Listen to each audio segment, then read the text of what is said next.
Morning. आप सबका इस मैथमेटिक्स प्रोफेशनल के चैनल पे वेलकम है। तो चलिए आज हम फिर से हमारा लेक्चर स्टार्ट करते हैं। आज हमने जो करना है वो है चैप्टर 2 क्लास 6 का होल नंबर्स एक्सरसाइज 2.2। हमने पिछले लेक्चर में इससे रिलेटेड प्रॉपर्टीज़ की थी कि होल नंबर्स या पूर्ण संख्याओं की कौन कौन सी प्रॉपर्टीज़ होल्ड करती हैं, कौन कौन सी नहीं। जैसे कि हमने कहा था कि closure property, commutative, associative, distributive, ये सारी प्रॉपर्टीज़ की थी और additive identity and multiplicative identity भी की थी, है ना। तो चलिए अब इससे रिलेटेड क्वेश्चंस करते हैं। अब उन प्रॉपर्टीज़ का यहाँ पे काम आएगा, इससे हमारी जो कैलकुलेशंस है वो बहुत इजी हो जाएंगी। ठीक है, तो चलिए जैसे कि है हमारा पहला क्वेश्चन क्या है, कहता है 837 प्लस 208 प्लस 363। अब हमने इन तीनों को ऐड करना है और जैसे कि हमने एसोसिएटिविटी में समझा या कॉम्यूटेटिविटी में समझा कि कोई भी रकम पहले दो ऐड कर लो फिर तीसरी ऐड कर लो, कोई फ़र्क नहीं पड़ता, है ना। जिस ऑर्डर में इन्होंने लिखा है ज़रूरी नहीं उसी ऑर्डर में ऐड करना है, जोड़ करना है। तो मैं कैसे जोड़ करूँगी, देखिए लास्ट यूनिट डिजिट देखो, यहाँ पे क्या है 7, यहाँ पे क्या है 8, यहाँ पे क्या है 3। ठीक है, तो अब 7 में या कोई भी ऐसे लास्ट कौन से दो डिजिट है यूनिट प्लेस पे, ऐसे कौन से दो नंबर हैं जिनको जोड़ के 10, 20, 100 ऐसे नंबर बनेंगे। तो 3 और 7 जोड़ूंगी तो मेरे पास क्या बनेगा, 3 और 7 जोड़ने से, ये 7 और 3 जोड़ने से मेरे पास 10 बनेगा ना। तो इसका मतलब मैं पहले ये और ये जोड़ करूँगी। ठीक है, तो इसलिए मैंने लिखने में पहले रकम ये लिख ली, फिर उसके बाद ये रकम लिखी 363 प्लस 208। अब मैंने इन दोनों को ऐड किया, 7 और 3 यहाँ पे साइड पे ऐड किया तो कितना बना, 363 में 7 और 3 10, ऊपर आ गया 6 और 4 10, ऊपर आ गया 8 और 1 9, 9 और 3 12। तो ये आ गया 1200 और ये रकम मेरी बच गई, इसको ऐड कर दिया। तो अब 1200 में अब तो दो रकमें ही हैं तो ऑप्शन तो है ही नहीं, अब इन दोनों को ऐड करना पड़ेगा। तो पीछे दो ज़ीरोज़ है तो ये तो वैसे ही आ जाएगा, 1200 में 200 जोड़ा 1400। तो अब 8 और जोड़ने तो क्या बन गया 1408, यहाँ पे लिख लीजिए तो क्या बनेगा 8 0 2 2 4 और 1 1408। तो ये है, इसका मतलब है कि सूटेबल रीअरेंजमेंट, मतलब कि जो ऑर्डर में उन्होंने हमें क्वेश्चन दिया है या इक्वेशन दी है ज़रूरी नहीं उसी ऑर्डर में, हमने अपने ऑर्डर के हिसाब से जिसमें हमें इजी कैलकुलेशन हो, 10, 100, 10 के मल्टीपल्स बने, जैसे 10 बने, 100 बने, 1000 बने, उस हिसाब से देखना है। ठीक है, अब अगला क्वेश्चन करती हैं। ठीक है, अगला क्वेश्चन है, कहता 1962 453 1538 647। तो सबसे पहले यूनिट डिजिट कौन सी, यहाँ पे मेरे पास 2 3 8 7। तो कौन से दो यूनिट डिजिट को ऐड करके मेरे पास 10 बनता है। अब 2 को 8 के साथ ऐड करूँ तो मेरे पास क्या बनता है 10। उसी तरह 3 को 7 में ऐड करूँ तो मेरे पास क्या बनता है 10। तो फिर इन दोनों को लिखूंगी तो मैं लिखूंगी 1962 प्लस 1538। मैंने अपने ऑर्डर अपने हिसाब से रकमें लिख ली, इनको ब्रैकेट में डाल दे के मतलब इन दोनों को ऐड करना है।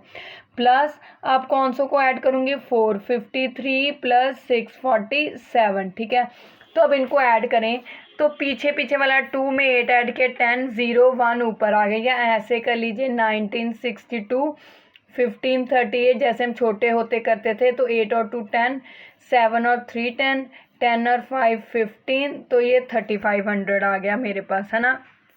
अब इनको जोड़ा तो 457 और 3 10 0 1 ऊपर, 5 और 5 10 0 1 ऊपर से 5 और 6 कितने हो गए 11। तो 3500 में 1100 ऐड किया तो कितना हो गया 0 0 पहले आ गई पीछे, फिर 5 और 1 6, 3 और 1 4, तो कितना आंसर आ गया मेरे पास 4600। तो फिर से हमने क्या देखा कि हमने वंस या यूनिट प्लेस पे जो नंबर है पहले उनको देखा कि उन कौन कौन से नंबरों को ऐड करके 10 का मल्टीपल 10, 100, 1000 बनता है, वो मैंने पेयर ले लिए। इससे अगर आप जो ऑर्डर इन्होंने दिया है वैसे भी ऐड करोगे तो आंसर तो सेम ही आएगा, पर कैलकुलेशन डिफ़िकल्ट हो जाती है, इससे कैलकुलेशन ईजी हो जाती है, और कोई फ़र्क नहीं है। ठीक है। तो चलिए अब चलते हैं नेक्स्ट क्वेश्चन। नेक्स्ट क्वेश्चन क्या है, फाइंड द प्रोडक्ट। अब हमने पहले क्वेश्चन में क्या सीखा था, हमने पहले क्वेश्चन में ऐड करना सीखा था अपने ऑर्डर के हिसाब से। अब दूसरे क्वेश्चन में हमने क्या सीखना है, प्रोडक्ट मल्टीप्लाई करनी है, वो भी अपने ऑर्डर, जिस मर्जी ऑर्डर पे आप मल्टीप्लाई करो। तो ये एसोसिएटिविटी ओवर मल्टीप्लिकेशन आ गई। पहले में हमारे पास एसोसिएटिविटी प्लस में थी, तो एसोसिएटिविटी ओवर एडिशन थी। ठीक है, तो मतलब प्रॉपर्टीज लग रही हैं, हमें कई बार पता नहीं चलता कि ये मैथमेटिकली कौन सी प्रॉपर्टी है। ठीक है, तो जैसे आप पहले देखें 2 इंटू 1768 मतलब 1768 50। अब किसको किसके साथ मल्टीप्लाई करूं, तो यहाँ पे भी मल्टीप्लाई में भी हमने यूनिट प्लेस वाली रकमें देखने कि किनको मल्टीप्लाई करके मेरे पास 10 100 ऐसे है। तो देखिए 2 और 5 है, यहाँ पे ज़रूरी नहीं यहाँ पे यूनिट प्लेस ही देखना है, कोई भी नंबर जैसे 2 यहाँ पे 5, यहाँ पे फर्स्ट नंबर देखना है। 2 और 5 को मल्टीप्लाई किया 10, तो इसका मतलब मैं इनको पहले लिखूंगी, 2 और 50 को पहले मल्टीप्लाई करूंगी, 1768 को बाद में। तो 5 2 का 10, कितनी ज़ीरोज़ हैं, एक, तो वैसे की वैसे लगा दी।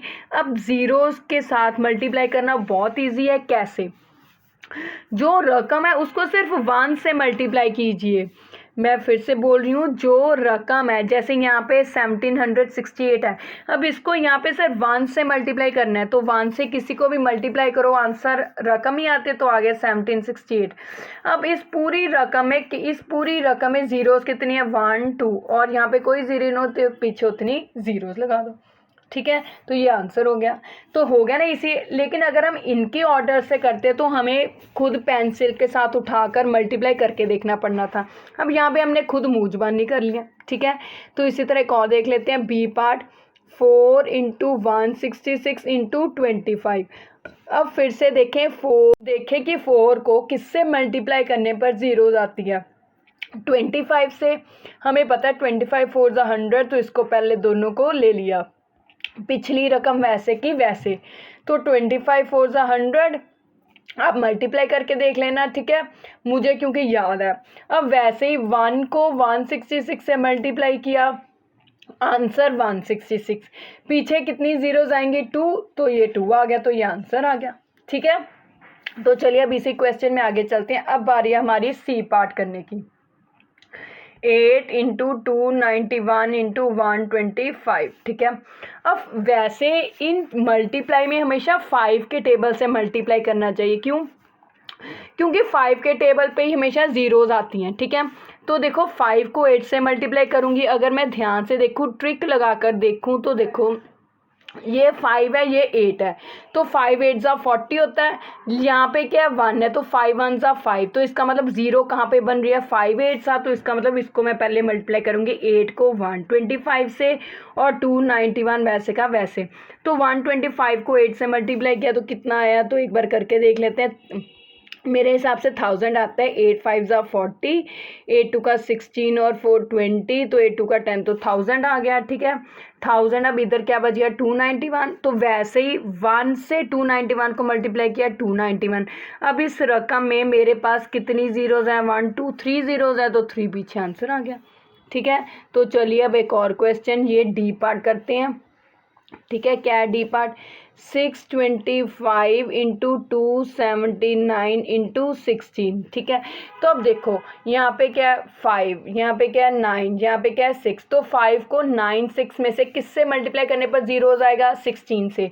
तो इसका मतलब 625 का पेयर हम 16 से करेंगे और 279 को बाद में मल्टीप्लाई करेंगे। तो पहले हमने 625 को 16 से मल्टीप्लाई किया, जो आंसर आएगा उसको हम किससे मल्टीप्लाई करेंगे, 279 से। तो ये आपने खुद करना है। ठीक है, अब मैंने 3 क्वेश्चंस किए, चौथा आप खुद कीजिएगा, फिर मैं 5वां 6वां करवाऊंगी। ठीक है, तो चलिए आगे चलते हैं। अब बारी है हमारे 5th क्वेश्चन की, ई पार्ट की। 285 इंटू 5 इंटू 60। अब फिर से यहाँ पे क्या, अब सबसे पहले मैं यूनिट प्लेस देखूँ तो यहाँ पे है 5 5 और 0, तो 5 को 5 से मल्टीप्लाई करूँगी तो आंसर 25, मतलब फिर से 5 आ गया, 0 नहीं आया। लेकिन अगर 5 को 0 से मल्टीप्लाई करूँगी तो आंसर 0 आएगा। तो चाहे आप इसको इससे मल्टीप्लाई कर लीजिए चाहे इसको, पर अब इस 5 को इससे मल्टीप्लाई करना ईजी है क्योंकि मैं मुँह जुबानी ऑरली मल्टीप्लाई कर सकती हूँ। 285 से तो ऑरली होगा नहीं, तो इसलिए मैं इन दोनों की पेयरिंग करने लगी हूँ 5 × 60 और उसको अकेला रखने लगी हूँ। अब इसको मैं ऑरली करूँगी कैसे, 5 अब इसमें 0 है ना, 0 को इसको ऐसे का ऐसे लिख लिया, एक ही 0 थी तो एक ऐसे के ऐसे, 5 × 6 = 30 तो उसको 30 लिख लिया आगे। अब ये 285 आ गया। अब 285 वाली रकम है, इसमें हमारे पास कितनी ज़ीरोज़ हैं, 2 है, तो 2 वैसे की वैसे।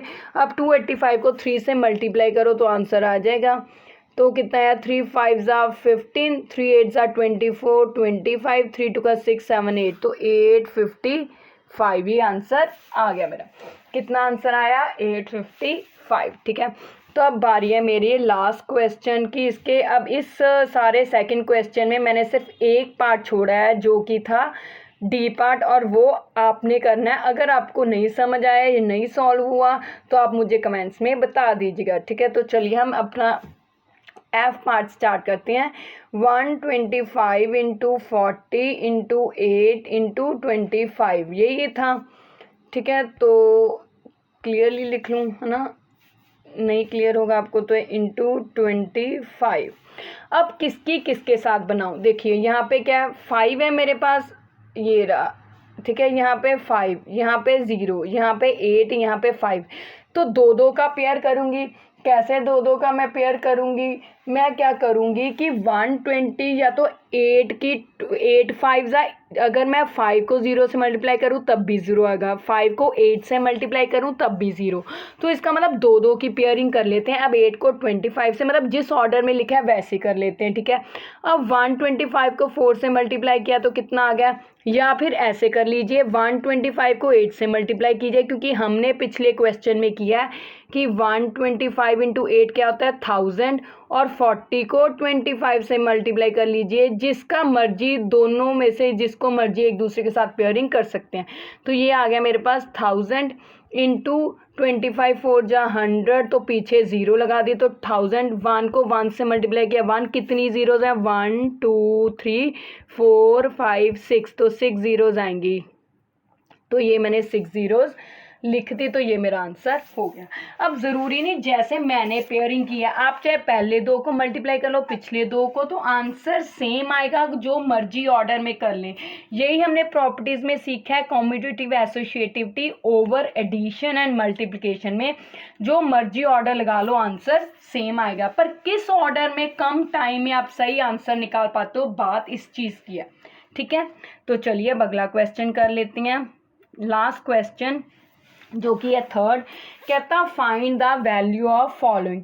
तो वही बात, अब इसमें कौन सी प्रॉपर्टी लग रही है पहले देखें। तो ए पार्ट में देखती हूँ, a × b + a × c ये है, तो इसकी क्या डिस्ट्रीब्यूटिव प्रॉपर्टी है, a × b + c। तो चाहे आप ऐसे सॉल्व करो, तो चाहे इसका ऐसे बना लो, तो आंसर सेम आएगा। 297 a है, b के है 17 + c के है 3, तो 297, 17 + 3 कितना हो गया 20। अब 297 को 2 से मल्टीप्लाई करना है। ठीक है, तो कितना आएगा मेरे पास, 297 को 2 से मल्टीप्लाई करने पर 594, और पीछे कितनी ज़ीरोज़ है 1, तो ये आंसर आ गया। ठीक है, अब बी पार्ट देखते हैं। कहता 5 4 279 × दिस, तो इस पर भी वही लग रही है मेरे पास प्रॉपर्टी कि वही a × b + a + c × a। ठीक है, तो वही आ गया a × b + c। a क्या है यहाँ पे, ये रहा 5 4 279, b क्या है 92 + 8, तो 92 में 8 ऐड किया कितना हो गया 100, और ये आ गया 5 4 279। अब इसको 1 से मल्टीप्लाई किया, 5 4 279, पीछे कितनी ज़ीरोज़ 2, तो ये आंसर आ गया। ठीक है, वही डिस्ट्रीब्यूटिव प्रॉपर्टी लग रही है। अब बात करनी है हमने थर्ड क्वेश्चन की, तो क्या है, अब ये है सी पार्ट में क्या है, a × b - a × c, वो ओवर एडिशन था, प्लस वाला था, ये क्या है माइनस वाला, तो आंसर सेम आएगा b - सी। तो ए क्या है 8 1 2 6 5, बी क्या है 169, सी क्या है 69। अब 169 में से 69 गए तो आंसर कितना आ गया 100। ठीक है, तो ये पहली रकम वैसे की वैसे, अब वैसे ही 100 में मतलब 1 से मल्टीप्लाई कर रहे हैं तो आंसर तो वही आ जाएगा। ठीक है, तो पीछे कितनी जीरो लगाऊंगी 2, तो ये मेरे पास क्या आ गया आंसर आ गया। ठीक है, अब लास्ट क्वेश्चन डी पार्ट क्या है, इसमें बहुत बड़ा क्वेश्चन है तो इसीलिए ये अगले पार्ट पे कर लेती हैं। तो स्टेटमेंट मैं लिख लेती हूँ कौन सी है, 3845 इंटू, ये क्वेश्चन है ना, 3845 इंटू 5 इंटू 782। चलिए यहाँ पे तोड़ तोड़ के करते हैं, 3845 इंटू 5 इंटू 782। ठीक है, प्लस 769 इंटू 25 इंटू 218। अब इसको कोई पर्टिकुलर तरीका नहीं है मल्टीप्लाई करने का, ये है जब मैंने सॉल्व किया पहले तो मैंने ये देखा कि अगर आप 385 को 3845 को 5 से मल्टीप्लाई करते हो तो आंसर आता है मेरा 19225 इंटू ये पिछली रकम मैंने वैसे की वैसे लिख ली, प्लस अब जब हम ये जो है 769 को 25 से मल्टीप्लाई करते हैं तो यही आता है 1925 इंटू, अब ये पिछली रकम वैसे की वैसे, तो इसका मतलब मेरा क्या बन गया 1925 इंटू 782 प्लस 1925 इंटू 218, ये बन गया। अब फिर वही ए इंटू बी प्लस ए इंटू सी, तो ए कॉमन निकल गया, क्या बना बी प्लस सी। तो अब ए 19225 को तो कॉमन निकाल दिया, बी क्या बना 782 प्लस 218, तो ये क्या बना 19225, तो ब्रैकेट को ऐड किया कितना आ गया 1000, तो 1000 आ गया। 1000 से मल्टीप्लाई किया तो 1 से मल्टीप्लाई किया, रकम वैसे की वैसे, पीछे कितनी जीरोज आएंगी 3, तो ये आंसर आ गया। ठीक है, तो ये जो लास्ट पार्ट था ये थोड़ा कॉम्प्लिकेटेड था, मतलब पहले ये मल्टीप्लाई करेंगे तो पता चलेगा, अदरवाइज कोई और तरीका नहीं है इसको करने का। ठीक है, या फिर जो सिंपल ऑर्डर है वैसे ही मल्टीप्लाई कर लो। तो ये थे आज के 2.2 एक्सरसाइज के पहले 3 क्वेश्चंस, बाकी क्वेश्चंस हम कल करेंगे। अब इनमें हमने क्या देखा, अल्टीमेटली हमने सारी प्रॉपर्टीज़ मतलब कॉम्यूटेटिव या एसोसिएटिविटी ओवर एडिशन, फिर हमने ओवर मल्टीप्लिकेशन देखी, यही देखी हैं सारी चीज़ें। ठीक है, फिर हमने डिस्ट्रीब्यूटिव प्रॉपर्टीज़ लगाकर देखी, तो हमने देखा कि इन प्रॉपर्टीज़ की हेल्प से हमारी मल्टीप्लिकेशन या एडिशन क्या हो जाती है बहुत ईजी। ठीक है, आई एम श्योर अब आपको ये समझ आ गया।